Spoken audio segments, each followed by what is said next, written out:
Why did nobody warn me about the single men out here trying to date? Like, I knew it was bad. I knew it was real bad. But I didn't know all this was going on until my guy best friend called me last week and explained what happened to him. So it's a Sunday night. I am fast asleep, curled up, tucked in bed. And all of a sudden, I wake up in a panic to my phone going off. And it's like 7, 8, 9 missed calls. And I look at it and it's my guy best friend, Daniel. So I'm like, okay, I should probably answer this. So I answer the phone. I'm like, yo, what's going on? This better be an emergency. He's like, la, I swear it is an emergency. Like, I cannot believe this happened to me just now. I'm like, oh, are you okay? Like, do you need me to come get you? Like, I can be there. And he's like, nah, like, I think I just found the love of my life. I'm like, Daniel, you're calling me at 2 a.m. to tell me you just found the love of your life? You should be at home right now. Where are you? He's like, I am home, but like I was on Hinge. I found this 5'6" blonde. She loves everything I love. Her pictures aren't crazy. Like, I really think she could be the one. I'm like, dude, I could jump through the phone right now and beat you, but instead, let's just talk about this tomorrow at coffee. Let me go back to sleep. I hang up the phone.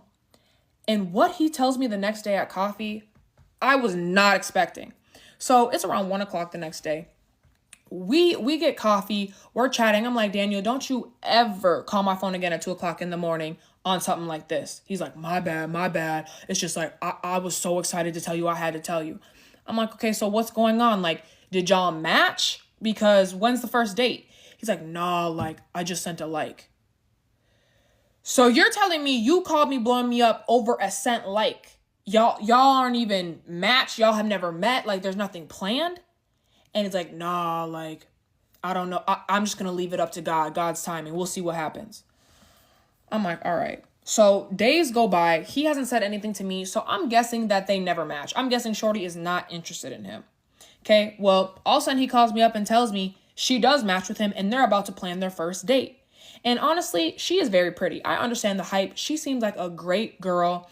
And I'm really not surprised that they matched because Daniel's fine. Like, I would have tried it, but we've known each other for way too long. Like, it's giving brother sister vibes. I don't want to come in between that boundary. He's 6'4". He looks like a natural athlete. He's super down to earth, awesome guy. Like, I'm really not surprised she wanted him, but also she gives IG baddie. Like, she looks like she's dated athletes and celebrities. So I'm like, okay, y'all are gonna go on a first date. Like, you got to take her somewhere nice. She looks like she knows what she got going on. And he's like, nah, don't worry. Don't even worry. Like, I'm going to take her to a great place. We're going to chat it up. Like, I'm going to be on my best behavior. Like, I got to bag this one. I'm like, all right, let me know how that goes.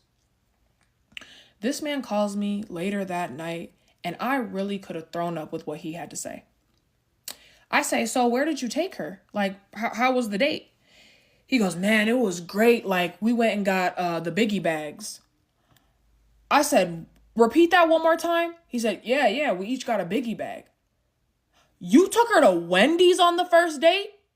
He goes, yeah, like, you know money's tight right now. I can't be doing all that. Like, I could only spend the $6.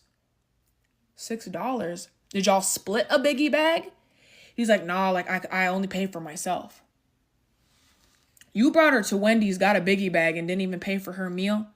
You're not getting a second date. Like, this is not happening. He's like, man, you know, with my job, you know, with everything going on, like, I can't even afford that right now. Plus, we are going on a second date. Like, we already planned it, and I told her you were coming. You told her I was coming. Why are you already inviting a girl on a second date? He's like, nah, like, she thought it was cool. Like, she thinks that we should go on like a little double date. She wants to get to know you because I talked about you when we were at Wendy's. I'm like, okay, so now I got to find somebody to bring on this double date because I'm single. So a couple days later, we planned this little double date and I had to find myself a date for this. So I go look through my other guy friends and like, you know what? Which one of y'all low-key got feelings for me and trying to make something happen? So I find my other friend Blake. I'm like, all right, me and Blake going with Daniel and his little girl. And we're going to go this time, please, to a nice spot. So I plan it because I don't trust Daniel with this no more. So I'm like, you know what? Let's go to this nice restaurant called Malio's and let's get a nice little steak dinner. So days go by. Me and Blake pull up and then Daniel and his girl pull up. And what happens this night is when I knew Daniel needs to stay in the house and never date again. So we get to Malio's. I'm looking nice. Blake's looking nice. Daniel's scaring me, and his date is looking like an IG baddie. I whisper to Daniel, I'm like, what are you wearing? Like, this is a nice restaurant. I'm surprised you low-key didn't get kicked out. Mind you, he's wearing grayish black, like, what is that? The washed look jeans, but they're supposed to be black, but it's giving like a washed gray with holes in them, okay? Some of them are patched, some of them are showing his bare, pale skin with black hair sticking out. And he's wearing a wife beater with a button up over, and it's like striped, giving picnic table. You know how to, you can dress better than this, Daniel. Don't play. I've taught you better. So I'm like, bro, what you got on? Your girl over here is literally looking like she could be on Sports Illustrated. He's like, nah, like, you know, this is the only stuff I got right now. Like, this is hand-me-downs from my older brother mixed with a little bit of Goodwill and Savers. So I don't really have it like that. I'm like, all right, whatever. At least we're here right now. So we get a little booth. She doesn't seem to mind what's going on with him right now. Maybe because face card is checking, but she don't seem to care at all. So we all sit down and we're all chatting it up. She's super nice. Like, me and Blake are having a great time too. Like, I low-key might have to, spin the block with him after this one. But everything's great. Like, we're having a good time. And I get a steak. Blake gets a steak. Daniel gets a steak, an appetizer. His date also gets a steak, an appetizer. And the bill comes. Now, usually at big restaurants, they can only split it like one or two ways. So Blake gets our check, which he didn't have to, but he wanted to. So that's fine with me. Whatever. You're taking me on a little date. Like, go ahead. Daniel looks at the tab and is in disbelief. I'm looking at him like, please do not give that girl that check. Please do not do it.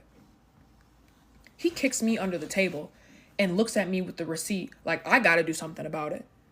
I'm like, that's on you. As I'm shaking my head no and pointing like, you got it, he's looking at the tab and all of a sudden gets this like aha moment look in his eyes, pays for the tab, and we get up like nothing just happened.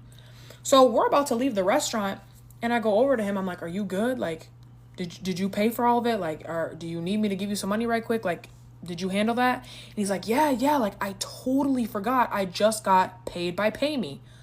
I'm like, PayMe? That's not your job. Like, what is that? And he's like, bro, like, for the last couple months, when you file claims against these companies, you get paid out when they settled. I've been getting like $200 extra a week. I'm like, yo, I've never even heard of that. So everything's all cool. They get in their car. Me and Blake get in my car. Well, his car. He brings me home. And then Daniel and his girl, they go do whatever. 10 minutes after I get home, I get a call from Daniel. I'm like, yo, what's up? What's going on?